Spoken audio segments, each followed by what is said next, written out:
j'espère que vous allez bien. On se retrouve pour le 27e épisode de mon podcast créatif consacré au tricot à la couture. Je suis Elise Taylor et vous pouvez me retrouver sur mon blog au même nom où vous pourrez notamment trouver toutes les notes de cet épisode et les liens comme d'habitude vers tout ce dont je vais parler, les tissus, les patrons, les laines, etc. etc. Donc voilà pour la petite introduction, j'espère que vous allez tous bien, que vous profitez de l'été. On est le 11 juillet aujourd'hui, donc presque les vacances pour nous. On est mercredi aujourd'hui et on part samedi. Donc on a loué une maison 2 semaines vers Arcachon. Donc on y va avec les garçons et puis on a pas mal de familles qui viennent. Donc on est très contents parce qu'il y a mon frère qui vient avec ses petites et le frère de Tim qui vient avec sa femme et son bébé. Et comme on n'a pas l'occasion de se voir souvent, et c'est vrai qu'on aime bien les inviter à venir avec nous pendant l'été pour que les enfants puissent profiter de passer du temps tous ensemble. Et donc ce sera le dernier épisode avant la rentrée. Parce que voilà, là je vais partir en vacances pendant 3 semaines. Après, je vais avoir un mois d'août assez studieux, assez chargé. Et de toute façon, je pense qu'entre le 15 juillet et le 15 août, tout le monde va être beaucoup plus intéressé, et moi y compris, à boire des canons en terrasse que de regarder des podcasts tricot et couture. Donc voilà, donc là je ferai un break au moins un mois entre celui-là et le prochain. Et voilà, la fin d'année s'est bien passée. Ça a été un peu intense, je pense, comme toutes les fins d'année. Et puis nous, c'était un peu aussi, comment dire, mélancolique parce que Mathias terminait la maternelle.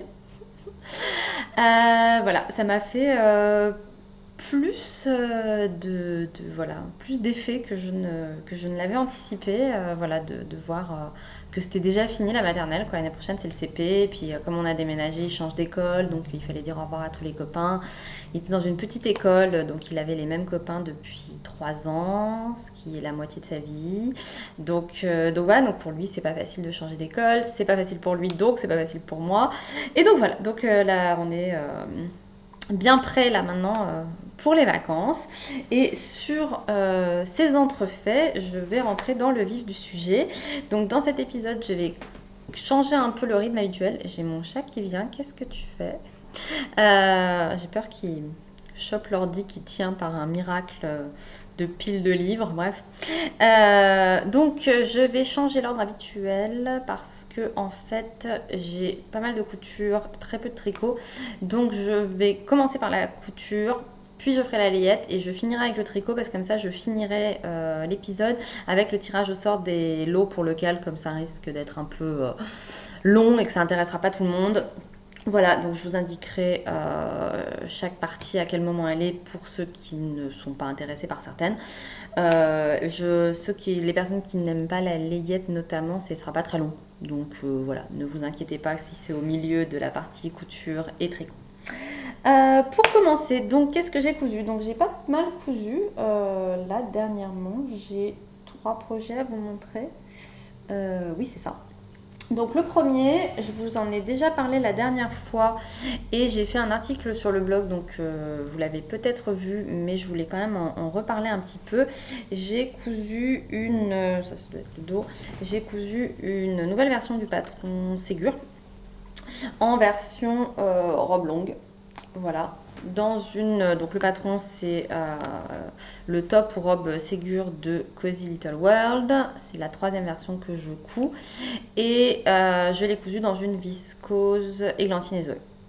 Et donc je voulais vous en parler un peu pour vous expliquer pourquoi parfois, c'est un bon exemple pour montrer que parfois je vais dire quelque chose sur un patron et sur un tissu avant de l'avoir vraiment, soit le tissu avant de l'avoir cousu et le patron avant de l'avoir longuement porté, et que après un peu plus d'expérience, les habits peuvent changer, et que ce n'est pas que j'ai pas voulu vous donner les informations, c'est juste que une fois qu'on a le vêtement et qu'on le porte et qu'on vit avec pendant plusieurs jours, on se rend compte que des choses qui paraissaient auxquelles on n'a pas fait attention quand on venait de le finir se révèlent à l'usage.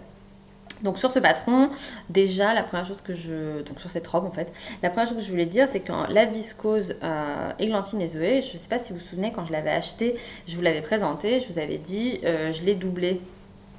Hop, et je l'ai mise à la lumière et ça n'est pas transparent. Et là, je peux vous dire que j'ai mes baies vitrées en face de moi et que c'est toujours pareil, je ne vois absolument pas la lumière à travers. Donc, j'étais partie du principe que le tissu n'était pas transparent, que c'était super, j'aurais pas besoin de mettre une doublure. Sauf que, si vous regardez bien, j'ai entièrement doublé ma robe, le haut et le bas. Parce que, en fait, même si, voilà, donc j'ai ma doublure, même si le tissu n'est pas très transparent quand on en met 2 épaisseurs, parce que moi je vous l'avais déjà dit, je mets toujours 2 épaisseurs pour faire un peu comme la jupe devant et la jupe derrière. Je sais pas si c'est très pertinent, mais en tout cas c'est comme ça que je fais, et normalement ça marche bien. Là, ce qu'il y a, c'est que ce dont j'avais pas tenu compte, c'est que même si potentiellement une jupe dans ce tissu ne serait pas transparente, en fait non, je vous dis une bêtise. Je reprends. Le souci, c'est que à même la peau, vous allez avoir qu'une seule épaisseur et que vous portez des sous-vêtements. Et donc, moi, j'avais déjà prévu de doubler le corsage pour lui donner plus de tenue et parce que je m'étais rendu compte que mes sous-vêtements se verraient en transparence et que ça ne me plaisait pas. Mais je m'étais dit, peut-être que pour les jupes, ça va passer parce que je vais faire une version, je fais la version basque très foncée. Pour le coup, on le voit, il y a vraiment beaucoup de fronce. Donc, je m'étais dit, sur un malentendu, beaucoup de fronce, beaucoup de tissu, ça va le faire. Non. J'ai essayé, donc j'ai bâti la jupe, je ne l'ai pas cousue directement. Et puis j'ai regardé, donc j'avais des sous-vêtements exprès noirs. Et j'ai regardé, je me suis dit, ça va pas l'air terrible tout ça. Donc je suis allée demander l'avis à mon cher et tante qui m'a dit, ah non mais c'est pas possible, on voit complètement ta culotte quoi. Et comme il est bien entendu hors de question que je me balade dans la rue et qu'on puisse voir les formes de mes jambes et savoir quel type de culotte je porte, et ben j'ai entièrement doublé. Donc de prime abord, je pensais que le tissu n'était pas transparent et en fait, si il nécessite une doublure, ça n'a absolument rien de choquant pour un tissu blanc cassé. Donc c'est pas, quand je dis ça, c'est absolument pas critique vis-à-vis de la marque. Je pense que en gros, c'est quasiment impossible, enfin à ma connaissance, sauf avoir une viscose ou un crêpe très très épais, d'avoir un tissu aussi clair et qu'il n'y ait aucune transparence. Alors dites-moi, peut-être que vous en connaissez, mais moi voilà, j'étais pas surprise, j'avais anticipé de devoir doubler ma robe. Ensuite, donc voilà, donc j'ai doublé avec un tissu qui était vraiment complètement identique en termes de tombée et de poids. Donc c'était aussi une viscose qui avait des carrés, des grands carrés lurex, donc ça allait bien avec. J'ai rajouté un passepoil doré au niveau de l'encolure devant et du dos, et j'ai fait la version avec les épaules nouées.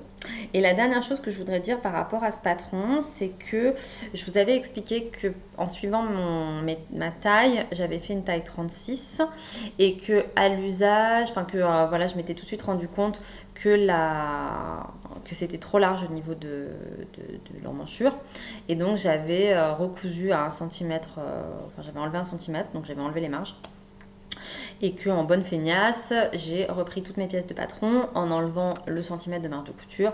Mais ça n'est pas propre de faire ça comme ça, puisque en fait j'aurais dû redécalquer le 34, ce que j'aurais fait si les marges de couture avaient été incluses. Parce que étant donné que j'ai décalqué toutes les versions possibles et imaginables, j'avais vraiment complètement la flemme de décalquer, ça me pose pas de soucis, décalquer, rajouter les marges, ça prend quand même vachement de temps. Donc c'est pour ça que je ne l'ai pas fait, et je vous en parle parce que automatiquement, en faisant ça, en enlevant la marge, en fait on va contrarier la forme qui est prévue. C'est-à-dire que si vous regardez un patron au niveau des emmanchures, l'écart entre un 34, un 36, un 38, etc. n'est pas toujours le même, puisque je ne sais pas comment ça marche, mais au niveau des gradations, il n'y a pas toujours le même écart, et notamment souvent au niveau des emmanchures, l'écart va être plus faible en bas que sur les côtés. Bref. Toujours est-il que en enlevant les marges, j'ai contrarié la forme, c'est-à-dire que la courbe n'est pas la même que celle du 34 et du coup moi ça remonte quand même trop haut ici. Donc ça a été avec cette robe, franchement je l'adore, ça ne va pas m'empêcher de la porter mais je vous explique mon avis et pourquoi j'aurais mieux fait de fonctionner autrement. C'est que le problème que je rencontre maintenant, c'est que si je veux que le soutien-gorge il soit caché derrière, il faut que je règle les bretelles à une certaine hauteur.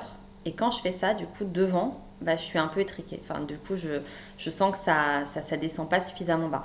Donc, on peut jouer avec les 2 bretelles, mais je l'ai porté au dernier knit it et j'avais passé une plombe à attacher mes bretelles pour les mettre comme il fallait.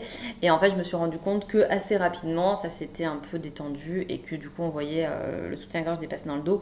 Ça n'est pas traumatisant, mais c'est pour vous expliquer pourquoi je pense qu'il faut faire les choses proprement. Et donc, il faudrait que je redécalque le 34 pour mes prochaines versions.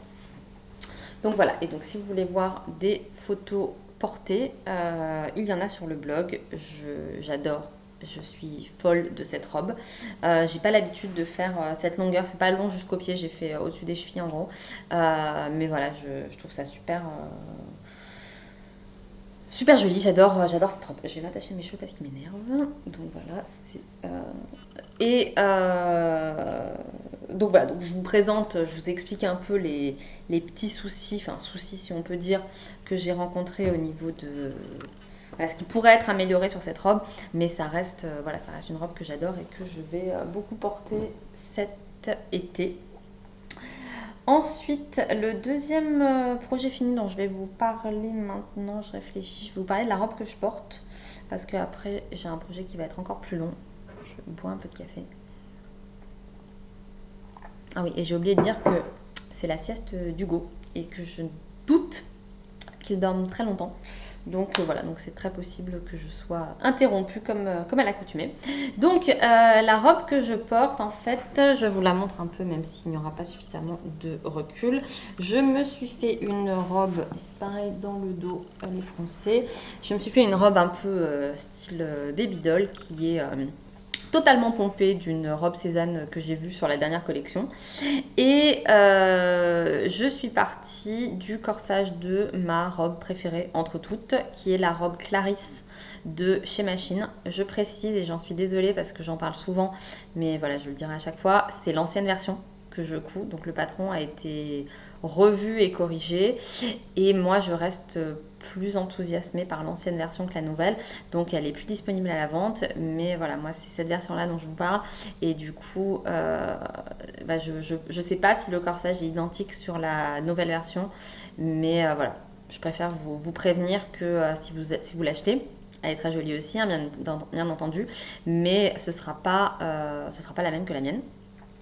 Donc, moi, parfois, j'ai des gros coups de cœur pour des nouveaux patrons qui viennent de sortir, comme comme Ségur par exemple, que j'ai acheté le jour de la sortie et que j'ai cousu les jours d'après. Mais la majorité du temps, quand même, je pense, j'ai des patrons préférés que je couds et que je recouds et que je recouds. Et Clarisse, c'est vraiment la robe pour moi. En fait, je m'en rends compte à l'usage et c'est quelque chose aussi où le Me Made May m'a pas mal aidé de voir pour s'habiller tous les jours en handmade, ce qui est quasiment toujours mon cas. Mais ça permet de réfléchir à des associations et de voir ce qui nous manque.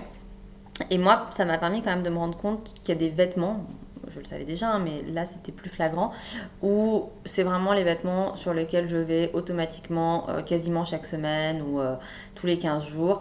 Et mes robes Clarisse, j'en ai 2. J'en ai cousu 3, mais il y en a une qui allait pas et que j'ai pas gardée.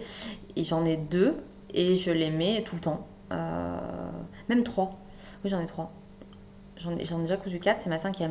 J'en avais cousu une, la première, elles sont sur le blog, avec une encolure cœur, où du coup je l'avais pas stabilisée, donc c'était pas joli, ça a tombé, donc je l'ai pas gardée. Ensuite, j'en ai cousu 2 en viscose et une en double gaze. Et celle en double gaze, c'est celle que je mets le moins parce que en fait, grosse révélation, je crois que je ne suis pas fan de double gaze en fait. J'en ai cousu quelques fois. J'ai cousu cette robe et j'ai cousu la veste nénuphar. Et en fait, je me rends compte que c'est pas des vêtements que je mets beaucoup. La veste nénuphar que je mets beaucoup, c'est la rouge en tuile de viscose. Celle-là, je la mets beaucoup. Mais en fait, la double gaze, je suis pas hyper fan. Personnellement, c'est joli, mais à porter, j'aime pas trop. Donc voilà. Et donc cette robe Clarisse, pour moi, elle est toute simple, mais elle est bien coupée, elle me va bien. Voilà, donc j'y reviens régulièrement. Là, je vais vous montrer tout à l'heure dans les futurs projets que j'en ai coupé une seconde. Et comme le corsage est nickel pour moi, du coup, je suis partie de ce patron pour faire une robe en Vichy style baby doll, donc avec des jupes très foncées que j'ai cousu hier soir. Et hier soir, c'était la demi-finale du match de foot. Donc, pour moi, le foot... Surtout que cette semaine, en fait, je suis toute seule. Mathias est en vacances avec ses cousins et Tim est en déplacement. Donc je suis toute seule avec petit Hugo. Et je pense que si Tim avait été là ou si on avait eu des copains, évidemment, j'aurais regardé le match, j'aurais été dedans et tout, mais toute seule. Moi, j'ai regardé le podcast des Lubies de Louise en cousant ma robe. Donc voilà, donc c'est ce que j'ai posté une story là-dessus sur Instagram. On se dit qu'en 20 ans, on a quand même bien pris. Hein. Il y a 20 ans, on faisait la fête. Et là, maintenant, on coud une robe en regardant un podcast. Voilà.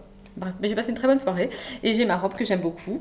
Donc voilà, donc le tissu, c'est un Vichy donc à petits carreaux.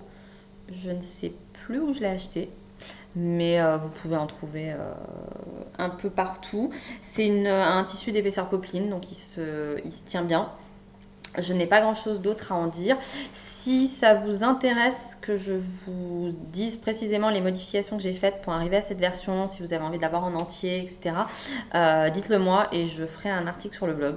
Je pense qu'en fait, de toute façon, je ferai probablement un article sur le blog parce que je me suis posé la question, là, ça fait longtemps que j'ai rien publié, et je me suis posé la question de pas poster en fait pendant l'été en me disant il n'y a pas grand monde qui va venir lire et tout. Et en fait, évidemment, je tiens le blog pour être lu, mais je le tiens aussi pour moi comme un journal de mes cousettes et de mes tricots. Et donc, je pense que là, j'ai plusieurs projets. J'ai cette robe, j'ai ce côté, le pull que je vous montrais tout à l'heure. Après, j'ai le maillot de bain France Duval dont je vais parler dans une minute. Et je pense que ça mérite des articles, même si personne ne vient les lire. Moi, souvent, je retourne voir d'anciens articles pour me souvenir des modifications que j'ai faites. Et là, j'ai un peu galéré à trouver le bon dosage pour modifier le corsage et faire les jupes. C'est tout bête, mais pour avoir le bon niveau de fronce, etc. Donc, je pense que je ferai de toute façon un article pour celles que ça intéresse et pour moi pour me souvenir de comment j'ai modifié parce que je pense que je vais la refaire. J'aime vraiment beaucoup cette version, voilà, qui fait très girly, années 60, voilà, le Vichy, c'est complètement intemporel. Ensuite, le masterpiece, si j'ose dire, de cet épisode, le maillot de bain France Duval Salade. Donc, c'est le maillot que tout le monde s'est arraché. Donc, c'est le maillot de bain Dauphine. Donc, France Duval Stala a proposé un kit. Donc, moi, elle avait posté des photos d'elle portant le maillot la veille, je crois. Et je me suis mis un rappel pour ne pas le louper. J'avais pas anticipé que ce serait la folie pareil, mais ça faisait longtemps que je voulais me coudre un maillot et je vous l'ai dit la dernière fois, toutes les patrons que j'ai pu voir, moi ne me plaisaient pas, ne correspondent pas en fait juste à ce que j'aime. Il y a très souvent des culottes taille haute, moi j'aime pas trop. Donc voilà, donc celui-là c'était pile ce que je voulais, je trouve, je vous l'avais dit. Comme il est croisé sur le devant, un peu bouffant au niveau des poignées d'amour, c'est très bien pour l'été qui suit une grossesse. Et donc voilà, donc j'ai reçu le kit et je l'ai cousu il y a quelques jours. Donc je vais vous en parler un peu longuement, je pense, parce que c'est la première fois que je couds un maillot. Donc je vais essayer de rien oublier. Donc déjà, la première chose à dire, c'est que j'ai fait une toile. Donc je me suis dit que j'allais vous la montrer, un peu pour la blague, mais un peu pour vous montrer ce que j'entends par j'ai fait une toile. C'est-à-dire que ça peut pas être plus crado comme couture que ça. Donc voilà, je vous montre la bête. Donc le devant, c'était un tissu lycra que j'avais, je sais même plus quand je l'ai acheté, mais voilà. J'en avais pas assez pour faire le maillot entier, du coup derrière j'ai utilisé du jersey. L'important c'est d'avoir de l'élasticité. J'ai cousu la culotte à toute vitesse pour vérifier ma taille. J'ai fait des tests, donc le patron propose soit de finir avec du biais élastique, soit de laisser à cru. Moi, le principe de laisser à cru ne me plaît pas parce que je pense pas que ce soit une finition. Enfin, j'appelle pas ça une finition en fait.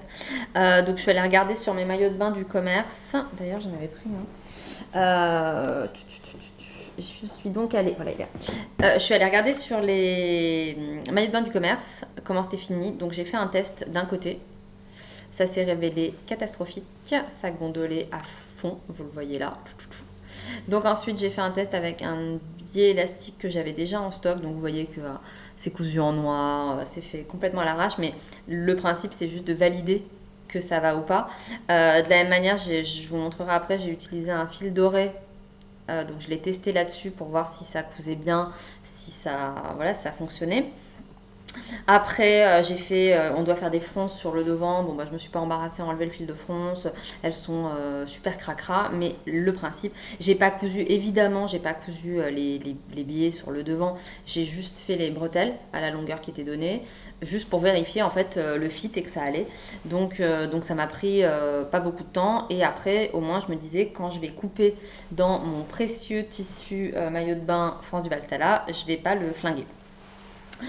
Donc maintenant, le patron, je vais d'abord vous dire le seul tout petit truc qui m'a perturbé, c'est beaucoup dire, mais quand vous imprimez le patron, on a l'habitude d'avoir des lignes de coupe, un rectangle, et là en fait, déjà c'est des petits points, donc je trouve que c'est moins pratique pour couper précisément. On peut faire 1 millimètre d'écart, bon, c'est pas la fin du monde, on est sur un tissu élastique, mais il y a ça. Et ensuite, toutes les pages, elles minimisent au maximum le nombre de découpes à faire. Donc, si vous avez un rectangle à assembler comme ça, en fait, les pages toutes les extrémités n'ont pas à être coupées. Mais quand on imprime la feuille, du coup, on voit que 2 traits de coupe au lieu de 4. Et moi, je me suis dit, est-ce que c'est que mon imprimante a mal imprimé? Est-ce que comme j'imprime depuis mon téléphone, des fois ça passe, des fois ça passe pas. Donc, j'ai vérifié, il y a un carré pour vérifier la taille, donc c'était nickel. Donc je vous le dis juste pour, voilà, si vous passez par là, si vous posez la question au moins, vous n'aurez pas à vous prendre la tête. Vous allez juste vérifier vos mesures sur le carré de vérification et c'est bon. Et voilà, j'en ai fini avec tout ce que j'avais à dire de mal sur ce patron qui est formidable. C'était la première fois que je cousais un patron de France. Et sa logique que j'ai lue sur son site, c'est de proposer des patrons simples, mais saillants. Voilà. Et celui-là, honnêtement, il est top, top, top. C'est-à-dire que tout est hyper bien expliqué. Moi, j'ai vraiment apprécié à quel point on est tenu par la main. C'est-à-dire qu'elle va vous dire quand est-ce qu'il faut faire un point stretch, quand est-ce qu'il faut faire un point zigzag. Quand il y a le point zigzag, elle vous dit exactement les mesures à mettre dans votre machine. Donc ça, c'est toujours le truc où moi, je galère un peu. Donc là, elle vous dit 2,5 de longueur, 3,5 de largeur, j'en sais rien. Donc c'est écrit 2,5, 3,5. Ensuite, elle vous explique, par exemple, là, on a sur le devant, donc je ne vous l'ai même pas montré. Mais donc c'est un maillot de bain qui se présente comme ça. Alors là franchement c'est sûr que ça rend pas grand chose. Mais il est en gros croisé sur le devant avec un peu bouffant à la taille. Et ensuite on a la culotte qui est accrochée. Et au niveau donc dans le kit vous avez tout. Vous avez le tissu maillot de bain qui passe pas très bien à la caméra mais qui est ardoise. En fait, il est vraiment ardoise. Voilà, c'est la bonne description. Vous avez le biais élastique. Je précise que c'est un biais où d'un côté il est lurex, mais à l'intérieur il est blanc. Donc de ce côté-là, ça gratte. De ce côté-là, c'est complètement lisse. Donc ça va pas vous démanger sur la peau. Et on a un élastique plat pour mettre à la taille, que moi j'ai remplacé par de la laminette parce que je pense que ce sera plus agréable au porter. Et les fils, donc il y a une bobine de fil blanc, une bobine de fil ardoise pour coudre, voilà, pour coudre le maillot. Donc il y a vraiment tout. Et c'est fourni dans un petit pochon que moi je vais utiliser pour maillot mouillé, France du Valsala. Donc c'est bien sympathique. Quand vous cousez par exemple ce très long biais, donc on est sur le devant et le dos, donc sur les parties croisées. Donc vous allez avoir un long biais à coudre ici, ensuite la bretelle et tout le dos. Les mesures sont données pour chaque taille, de vous dire le dos c'est tant, la bretelle c'est tant, le devant c'est tant. Donc vous n'avez pas à vous poser de questions. Moi ça m'est déjà arrivé d'avoir des patrons, on va vous dire c'est ça la longueur totale et débrouillez-vous. Donc là on est vraiment tenu par la main, elle n'arrête pas d'expliquer quand il faut tirer sur l'élastique, quand il ne faut pas, c'est-à-dire quand vous cousez par exemple, si vous choisissez de mettre l'élastique au niveau des cuisses, l'élastique est un peu plus petit que la largeur du tissu et elle va vous dire tirer légèrement. Quand vous cousez l'élastique sur le devant, il ne faut absolument pas tirer, sinon ça va gondoler. Donc hyper bien ce modèle. J'ai oublié de vous dire que le kit n'est plus disponible, mais maintenant le patron PDF est en vente à 8 € il me semble. Donc moi clairement c'est un patron je pense que je vais refaire. Au niveau des tailles, ah si il y a ça quand même, c'est un tout petit, ouais c'est un bémol quand même que j'allais oublier. Le patron n'est disponible que dans 3 tailles, S, M et L. Donc j'ai pas regardé le détail, mais ça me paraît un peu léger quoi. Donc moi j'ai fait S en haut et M en bas. Et c'est nickel. Je savais, ah oui, si, vous voyez, en fait, ça me revient. S'il y a un autre truc, justement, au niveau des tailles que j'ai trouvé bizarre, j'ai pas le patron avec moi, mais par exemple, la taille S, ça va vous mettre, je dis n'importe quoi, 80 à 84 de tour de poitrine. Et la taille M, ça va être 88 à 92. Et du coup, entre 84 et 88, on fait quoi? Donc j'ai trouvé ça étonnant parce qu'il y a toujours des écarts et qui sont quand même assez grands parce que c'était de l'ordre de 4 cm. Je sais que moi j'ai eu des hésitations comme ça pour la culotte où je ne savais pas si j'étais M et L. Donc j'étais plus proche du M, je crois que j'étais 1 cm au-dessus donc j'ai fait M. Mais ça a aussi justifié la toile. Donc ça j'ai trouvé un peu bizarre. Parce que je pense pas avoir jamais vu ça pour moi, on va dire 84, 88, 88, 92, 92, 96, mais pas avoir un gap comme ça de mesure où du coup on sait pas trop sur quel pied danser. Est-ce que j'ai d'autres choses à vous dire? Je suis ravie d'avoir cousu ce maillot. J'ai hâte de les traîner. C'est la première fois que je cousais un maillot de bain. J'en avais déjà eu envie l'année dernière, mais bon, j'étais enceinte, donc voilà, c'était pas. J'avais pas envie. J'ai trouvé que c'était un projet qui était assez facile. Ça nécessite d'être méticuleux, de prendre son temps, mais un peu comme toujours en couture, pour avoir un beau résultat, notamment voilà sur le devant, pour avoir des fronces qui soient, bien réparties. Au niveau du fit, pour moi, il est nickel. Voilà, ça tombe bien en haut. Alors évidemment, c'est très croisé, donc je peux vous dire que vous plongez dans une piscine, à mon avis, vous vous retrouvez topless. Je sais que certaines ont cousu un point ici. Moi, je ne pense pas le faire pour la bonne simple raison que je me dis que si je fais ça, ça se trouve, je ne rentre plus mes fesses dedans. Voilà, parce que forcément, ça limite complètement l'ouverture. Et je verrai à l'usage, quoi. Si jamais vraiment c'est gênant, je mettrai peut-être des mini pressions à coudre, je sais pas. Je verrai, je pense que c'est un peu comme tout, il faut d'abord les traîner. Et la seule chose qu'il y a, c'est que je pense que justement, j'ai un peu tiré sur l'élastique en cousant sous les bras. Et du coup, c'est pas que ça gondole, mais ça baille un petit peu ici. Je sais ce que je pourrais faire pour le reprendre, mais j'ai pas envie de flinguer mon maillot. Donc, il va rester comme ça. Une autre chose que je voulais dire, c'est que, voilà, pourquoi j'ai amené ma culotte de maillot princesse Tam Tam. Personnellement, comme beaucoup je pense, l'épreuve du maillot de bain, voilà, c'est une épreuve d'aller acheter un maillot de bain. Ça, je pense que, donc c'est un vieux maillot, je pense que c'était une taille 40. Et je trouve toujours que la partie dos, fesses, est franchement pas très couvrante. Donc ça dépend la taille du postérieur de chacun évidemment. Mais sur le maillot de France, vous le voyez, c'est beaucoup plus enveloppant. Et moi, je pense que je vais être beaucoup plus à l'aise. Donc, pour comparer, si j'y arrive, comment je vais faire? Hop. Oui, non, je vais galérer.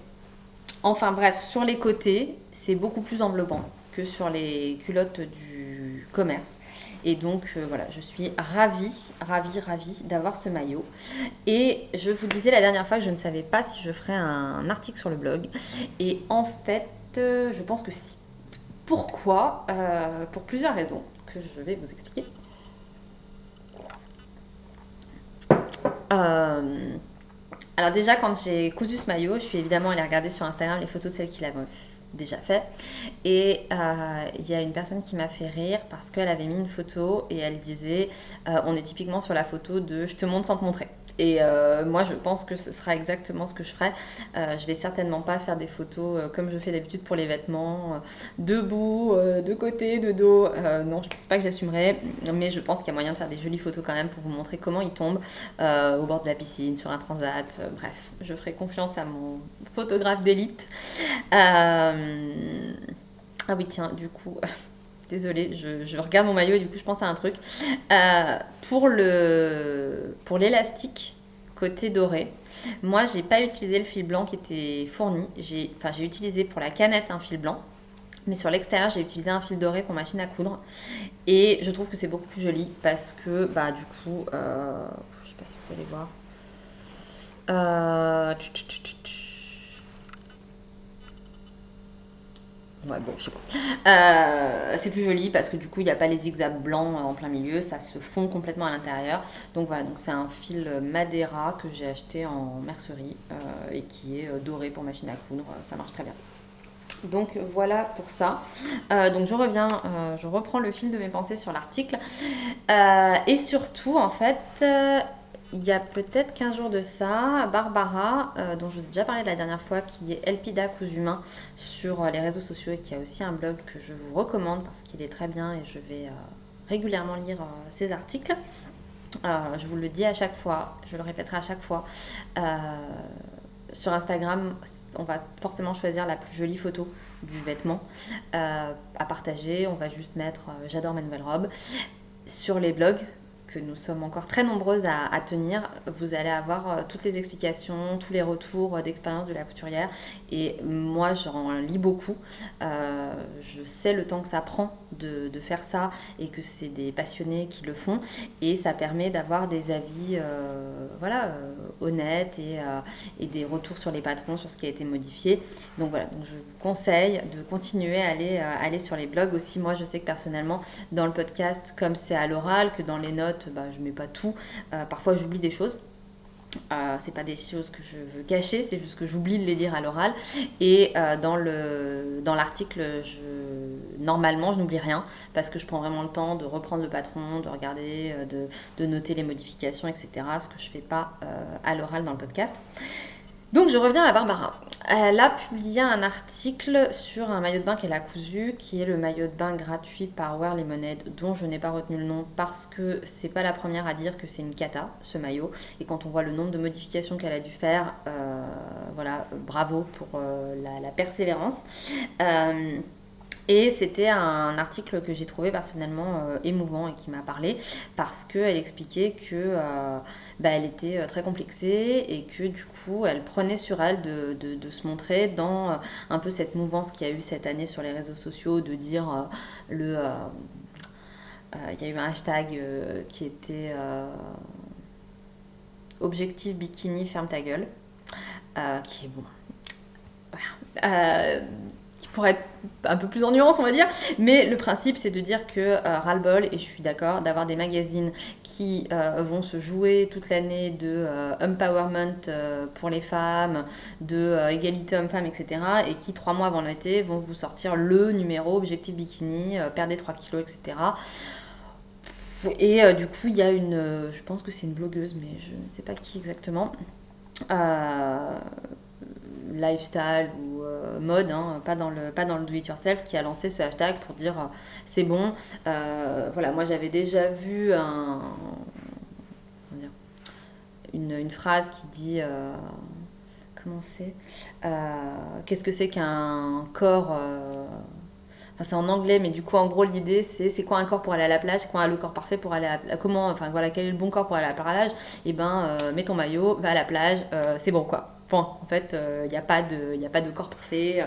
Et du coup, moi, quand Barbara a publié cet article, je me suis dit, mais elle est canon, quoi. Elle est vraiment, moi je la trouve parfaite. Donc des complexes, comment c'est possible qu'il y ait des complexes? Et en fait, quand on lit son article, on voit qu'elle a des complexes qui lui sont personnels. Et je vous conseille d'aller lire son article si ça vous intéresse, qui ne sont pas les mêmes que les miens. Mais je pense qu'en fait, toutes les femmes, on a des complexes. Et toutes les femmes, quand on est en maillot de bain, on se dit, oh là là, mon Dieu, on voit ci, on voit ça. Et qu'en fait, il n'y a que nous qui sommes comme ça. C'est-à-dire qu'on on est beaucoup plus dur avec nous-mêmes qu'avec les autres. Moi, quand je vois les photos de Barbara dans son maillot, dans sa piscine, je la trouve sublime. Et je n'aurais même pas remarqué le défaut que sur lequel elle focalise, et je pense que moi c'est pareil. Moi, mon chéri, quand il m'a vu en maillot, il a le maillot que j'ai cousu, mais il trouvait ça formidable, ça m'allait tellement bien, j'étais tellement magnifique, alors que je crois que j'ai 10 kilos de plus que quand on s'est rencontrés. Bon, bah voilà, c'est très très très très personnel, le rapport au corps, et voilà, et je pense qu'on est tous trop durs avec nous-mêmes, voilà, et puis voilà, on passe par des étapes qui font que nos corps changent, les vergetures, voilà, c'est comme ça. Et ça n'est pas important, ce n'est pas grave. Nous sommes toutes plus belles les unes que les autres. Donc je me suis dit que moi aussi, ce serait pas une mauvaise chose de faire un article avec des photos portées du maillot. Donc ce sera pendant l'été, quand je l'aurai traîné. Et voilà, je crois que je vous ai tout dit sur les projets finis. Au niveau des prochains projets, donc je n'ai pas fait d'achat de tissu. Par contre, j'ai 2 nouveaux patrons dont je vais vous parler. Alors en premier, ce que j'ai sur ma table de coupe, sur ma table de salon à manger, je vais recoudre un polo William de Mounassou pour Tim, parce que c'est son anniversaire ce samedi 14 juillet. Donc je lui ai acheté un cadeau informatique de gros geek qui va lui faire plaisir, mais je veux aussi lui coudre un polo. Donc comme il rentre demain soir, je vais m'occuper de faire ça entre aujourd'hui et demain, pour qu'il ait son polo samedi comme cadeau fait main. Et je pense que ça aussi, j'avais pas pris de photo du dernier, donc là je vais le faire en bleu marine. Donc je pense que cette fois je prendrai des photos pendant les vacances pour vous montrer le polo, qui est vraiment très très bien pour vos chéris si vous avez envie.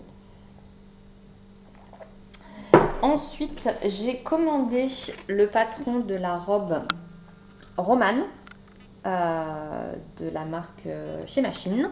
Donc c'est une robe bustier. Alors attendez, je vais essayer de vous montrer parce qu'il y a une version que j'aime vraiment beaucoup. Et parce qu'en fait ça c'est la version de base. Alors attendez, je vais essayer de vous trouver ça rapidement. Donc ça doit être chez Romane. Pattern, voilà. Donc, hop. Donc, le patron existe en version bustier. Oh là là.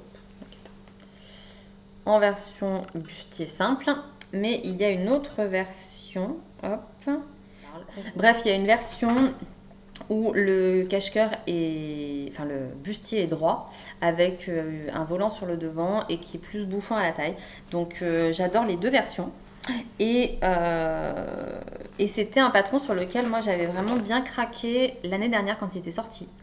Je l'avais trouvé vraiment super beau, mais comme j'étais enceinte, je l'avais pas acheté en me disant à quoi ça sert d'acheter un patron que tu coudras dans un an. Et puis après, c'est vrai que comme avec Chez Machine, les pochettes sont pas toujours disponibles, parce que je ne me souviens plus exactement comment ça se passe, mais il me semble que, elle n'a pas du stock en permanence. C'est une marque indépendante, donc elle grossit au fur et à mesure, et donc voilà. Et donc je pensais que je la retrouverais pas. Et là, la marque a vécu vraiment des gros soucis avec les inondations qu'il y a eu dans le sud-ouest. Donc je me suis dit que j'allais aller lui acheter des patrons, parce que c'est une marque que j'aime beaucoup. Clarisse, je vous ai dit, c'est une de mes robes préférées, si ce n'est ma robe préférée. Et donc je voulais aller un peu la soutenir. Et là j'ai vu qu'il y avait une pochette, qu'il y avait encore des pochettes de Romane disponibles. Donc j'étais super contente. Et donc voilà, donc je me suis empressée de l'acheter. et je pense que je la coudrai en rentrant de vacances. Je ne sais pas encore quelle version. Voilà, j'aime beaucoup les deux. Puis c'est vrai que j'ai envie de tester un peu les bustiers parce que, pour ceux qui ne savent pas, Tim et moi, nous allons nous marier en juin 2019. La date est fixée, le lieu est réservé. Donc ça, j'étais hyper contente parce que voilà, j'avais une idée très précise de ce que je voulais et j'avais un peu peur de ne pas trouver. Et en fait, si, on a trouvé le lieu de nos rêves parfait. Donc voilà, un projet bien excitant où je suis très pressée. Donc après, j'ai reçu le patron de la robe Aurore de Urban Fairy Pattern qui m'a été très gentiment offert par Elsa, que j'embrasse parce que j'ai beaucoup aimé la version qu'elle a présentée.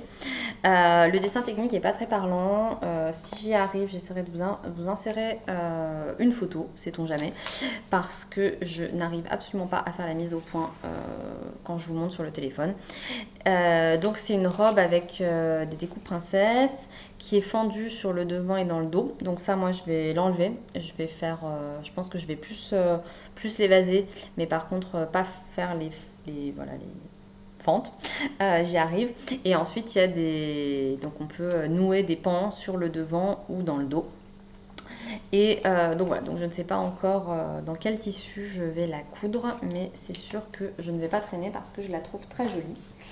Et enfin, le dernier projet à venir, donc je vous montre juste un morceau. J'ai coupé dans cette viscose que j'adore une nouvelle robe Clarisse, justement, dans la version standard.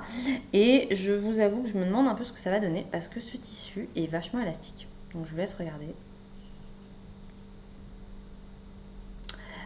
Faudrait que je regarde, mais j'ai l'impression qu'on est quasiment sur de l'élasticité d'un jersey, quoi. Et je trouve ça très étonnant pour un tissu 100% viscose. Donc je comprends pas trop. Donc je sais pas, ouais. Je pense que je pourrais, limite, j'aurais pu coudre un plantain dedans, tellement c'est élastique.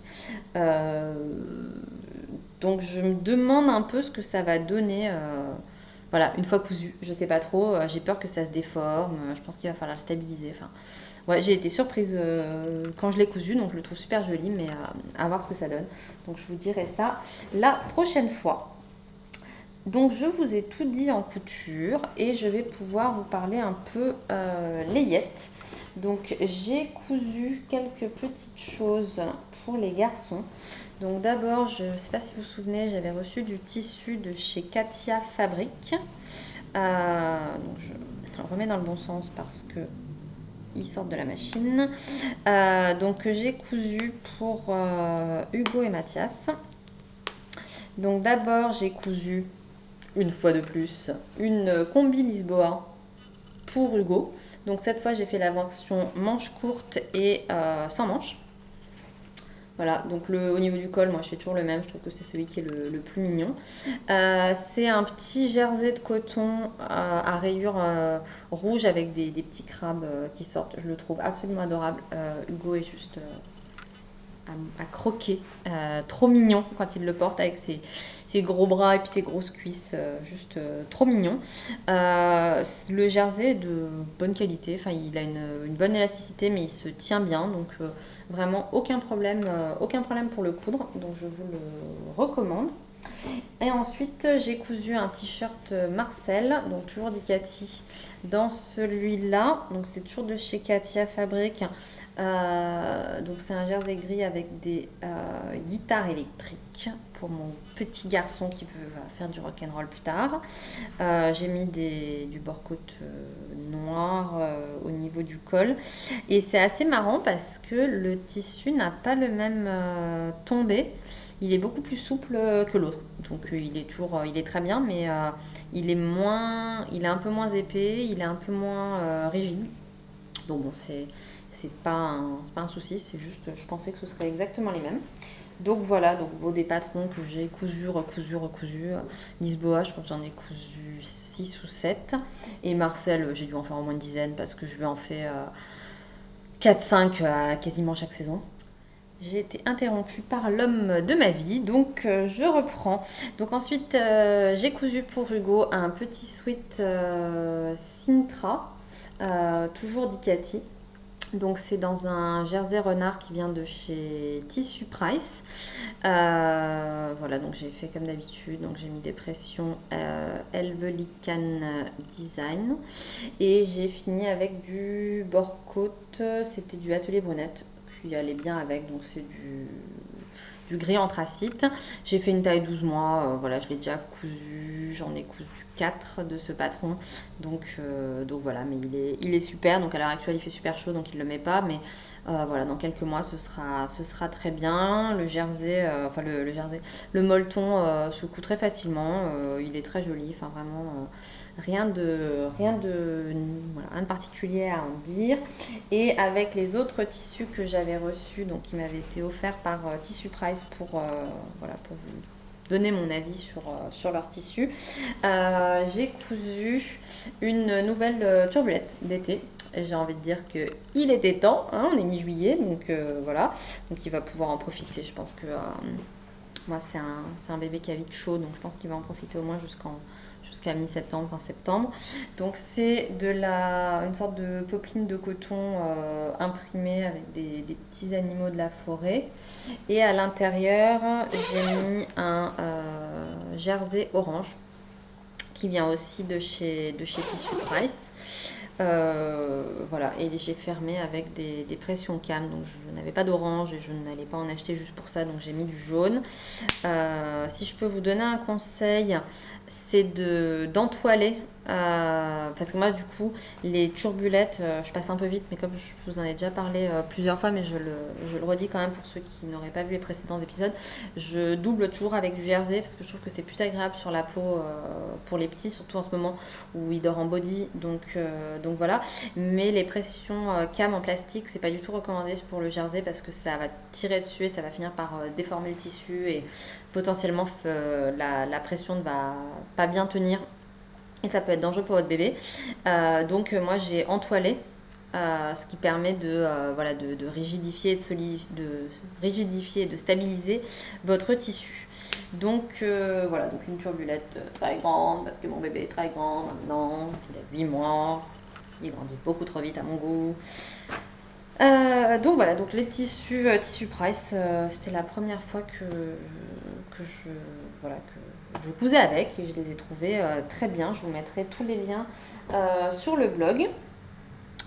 Et voilà, je vous ai tout dit pour la partie couture et layette. Donc je vais passer maintenant au tricot. Donc, je reprends mes notes. J'ai pas énormément de tricot parce que là c'est l'été et en été j'ai plus envie de faire de la couture que du tricot.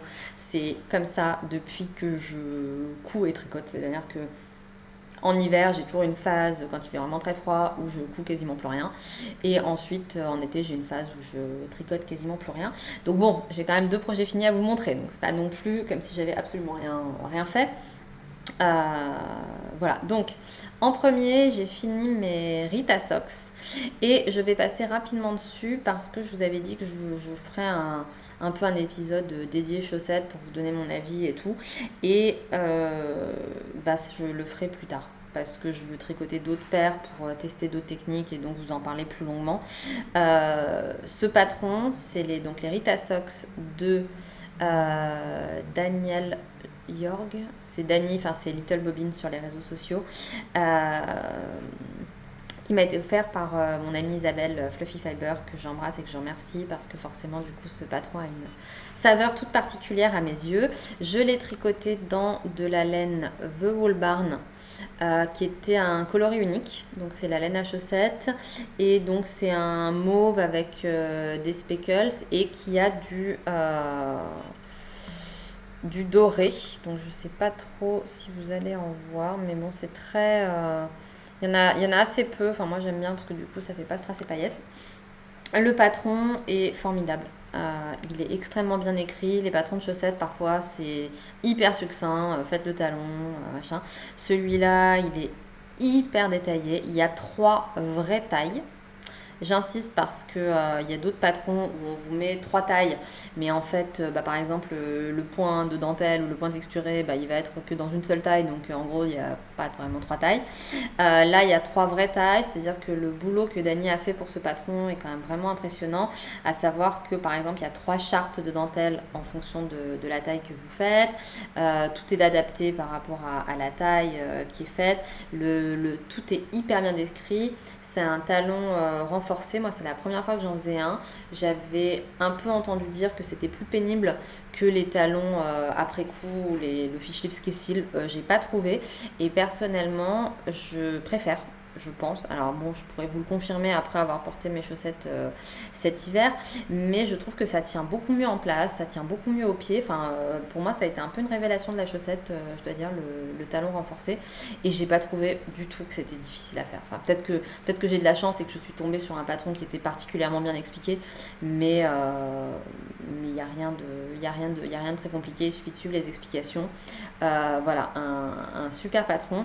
Et j'ai été contente de découvrir le montage, j'ai oublié le nom, German Twist Caston, je sais plus, qui est vraiment élastique, quoi. C'est-à-dire que très souvent, je trouve qu'il y a des montages qu'on dit élastiques, mais où en fait, je trouve pas. Là, il est vraiment très élastique. Par contre, il faut faire attention au moment du blocage. Moi, quand j'ai bloqué ces chaussettes sur des bloqueurs à chaussettes, ce que je ne ferai plus, alors c'est très joli, hein, ça permet de prendre une jolie photo, voilà. Mais le problème, c'est que du coup, ça m'a complètement détendu mes côtes. Et après, comme elles ont été bloquées comme ça, elles ne revenaient pas en place. Donc, ce que j'ai fait, c'est que j'ai relavé que la partie des côtes pour le remettre en plus petit. Enfin, j'ai vraiment insisté. Et voilà, et du coup, j'ai retrouvé de l'élasticité. Mais c'est un avis purement personnel.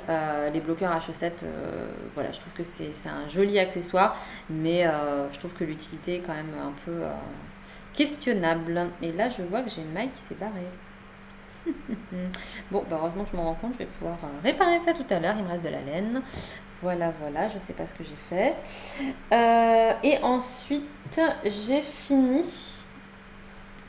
le Aperitif Hour, qui est un modèle de José Paquin, You and I Knit sur les réseaux sociaux. Voilà, que j'ai tricoté en laine Antigone. Alors désolée, j'ai un peu bougé, mais mon ordi n'avait plus de batterie et j'aimerais bien finir avant que Hugo se réveille, donc je l'ai rebranché. Donc je vous disais que j'ai fini le Aperitif Hour de José Paquin que j'ai tricoté en laine Antigone de Dererum Natura. Donc c'est leur nouveau 100% lin français, hein, c'est ça, pur lin peigné, fabriqué en France dans le respect de la terre et des hommes. Donc c'est un très très très très joli pull. Vraiment porté. Enfin là, il a fini de sécher ce matin, donc je l'ai juste essayé vite fait, mais ça pèse rien. Il est hyper joli. Enfin, je suis enchantée. Donc après, faudra voir à l'usage. Je trouve que le point où on alterne de la dentelle et des points texturés est hyper joli. La laine, je la trouve vraiment très belle. Je suis très contente d'avoir choisi ce coloris. Voilà, c'est un bleu glacier. Je suis pas très bonne en couleur.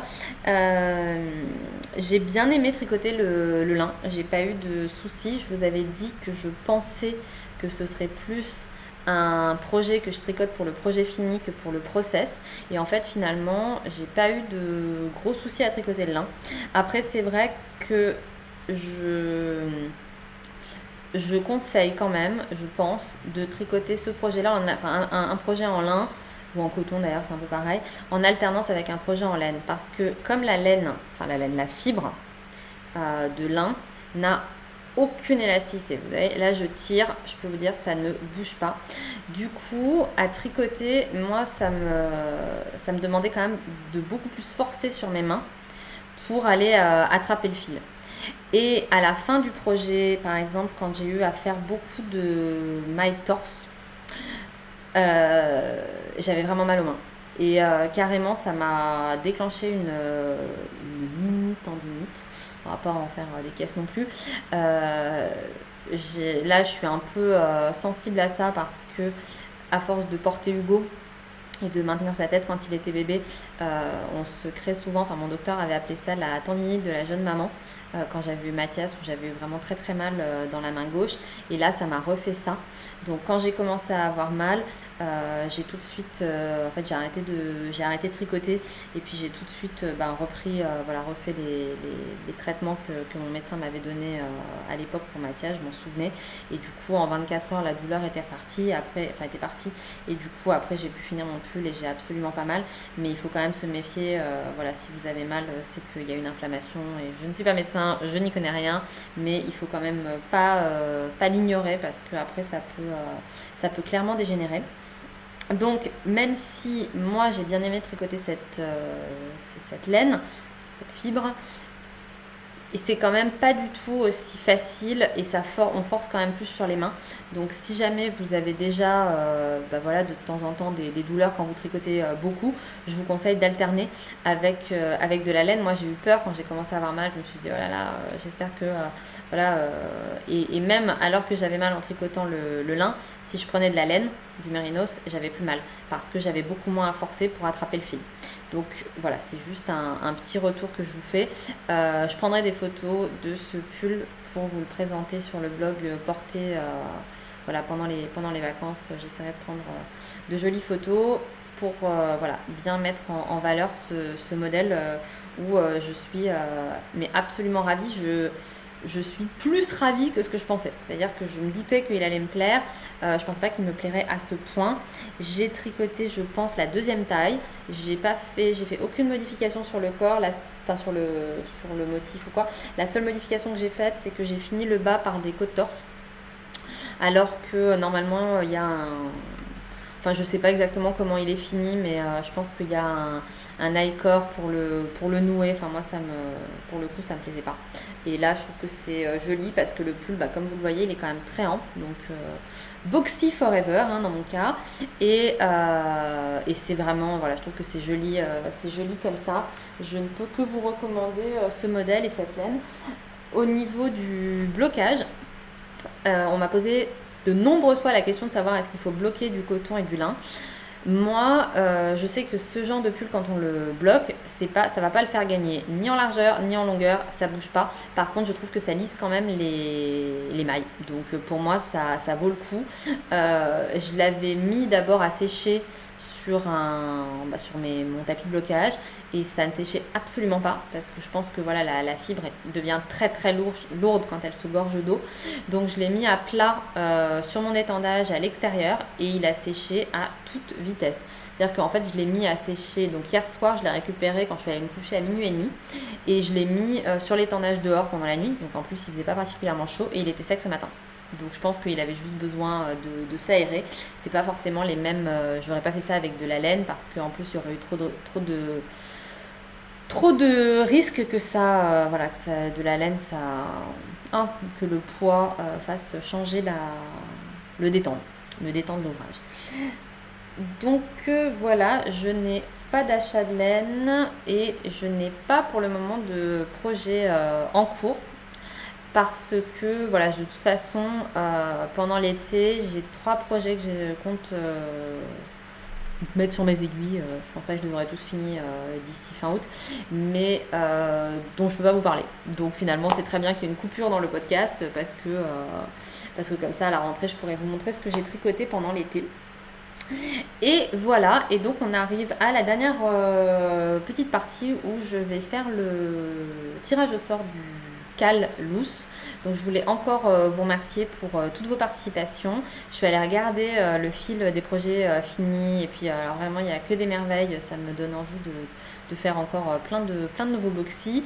J'ai pas répondu parce que j'attends d'avoir fait le tirage au sort, et ensuite je vais pouvoir aller vous féliciter toutes de vos si jolis modèles. Je suis encore une fois désolée de ne pas avoir été très présente sur les dernières semaines du Cal, mais je pense qu'en fait ce sera souvent comme ça, c'est-à-dire qu'on en a parlé avec les autres modératrices que j'embrasse de très très très fort, donc Leïla, Marie et MJ, qui m'ont tellement aidée et qui ont été tellement disponibles et qui ont répondu à des tonnes de questions. Voilà, c'était vraiment hyper sympa de faire ce Cal avec elles. Mais elles ont été comme moi, c'est-à-dire qu'au début, on était très actifs parce que il y avait des questions, parce que voilà. Mais au fur et à mesure, chacun tricote ses projets. Et c'est vrai qu'il y a des gens qui sont toujours très actifs sur Ravelry. Moi, c'est pas là que j'échange le plus. J'échange plus sur Instagram que sur Ravelry.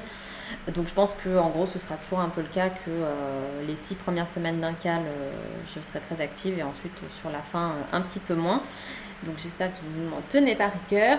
Et donc le prochain cal commencera le 1er octobre avec le cal Manly, où c'est Mélina, donc sur les réseaux sociaux c'est Mélina_tricot qui l'animera avec moi. Donc je la remercie bien. Si vous ne connaissez pas les Mélina, elle a aussi un podcast qui est très sympa. Elle vit au Canada. Donc voilà, donc vous aurez la chance de pouvoir aussi discuter avec elle, celles qui auront envie de se joindre à nous pour tricoter entre le 1er octobre et le 31 décembre. Comme ça peut être un cadeau de Noël si vous le faites avant le 25. Un pull homme, donc votre chéri, votre père, votre oncle, votre fils, qui vous voulez, mais une taille homme, pas de tricot enfant, même petit garçon. On est vraiment sur un cal pour les hommes adultes. Et donc je vais faire le tirage au sort des lots. Donc j'en ai 3. Donc il y a un lot, je vous les remonte rapidement, avec les mini de Nathalie by Night, un petit calepin et la jolie pochette de Marie, la fée du fond de bois. Ensuite, il y a un lot avec la laine de Cécile, le gradient et encore un petit carnet.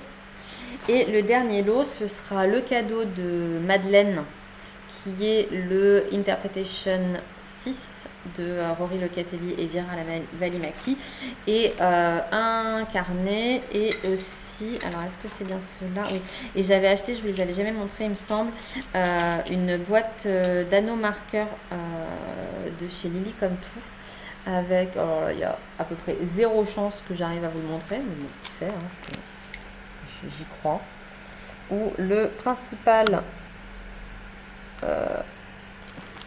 j'arrive pas à le mettre dans le bon sens, hop là, où voilà, du coup il y a un marqueur de début de rang avec un petit lapin noir, et tous les autres marqueurs, donc il y en a 10, ont des petites perles roses dans une petite boîte. Donc c'est les 3 lots du cal. Je prendrai contact via Ravelry avec les gagnantes et je vous enverrai vos lots à mon retour de vacances. Donc j'espère que ça va continuer à enregistrer. Je vais aller sur Google en même temps pour aller faire le tirage au sort. Donc il y a eu 381 posts sur le fil de projet en cours est fini, sachant que les 2 premiers posts ce sont les miens. Donc je vais faire de 3, donc je suis sur random.org, donc de 3 à 381. Donc le premier numéro gagnant c'est le 293. Voilà, je vais les noter en même temps. Donc je vais essayer de vous dire qui c'est. Alors je suis désolée, j'ai jamais fait ça. Du coup, je vais peut-être pas être très rapide. Donc le 293, la gagnante du premier lot qui est donc les mini de By Night, c'est Ambion. Et c'est du coup c'est Mathilde, c'est rigolo, qui gagne ce lot avec un très joli All the Love de Rory Locatelli qu'elle a tricoté. Ensuite, le deuxième, c'est le 356. Donc là, c'est le gradient de la fée fil. Hop, donc 356, où est-ce qu'il est? Je suis sûre qu'il y a un moyen de chercher. Donc là, c'est Xin 07. Donc 356, je note en même temps. Xin 07, n'importe quoi. Je l'afficherai. Qui a fait un boxy qui est hyper joli avec un coloris un peu violine. Très sympa. Et ensuite, le dernier gagnant, c'est le numéro 47. Hop, donc le 47. Hop, ça va être là.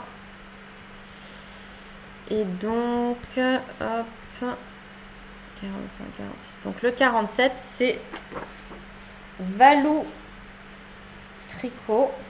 Donc c'était un poste de début de projet et donc elle faisait un boxy worsted avec de la Malabry Rios qui avait un très joli coloris bleu vert avec plein de nuances. Donc voilà, donc bravo aux 3 gagnantes. Je vais vous contacter sur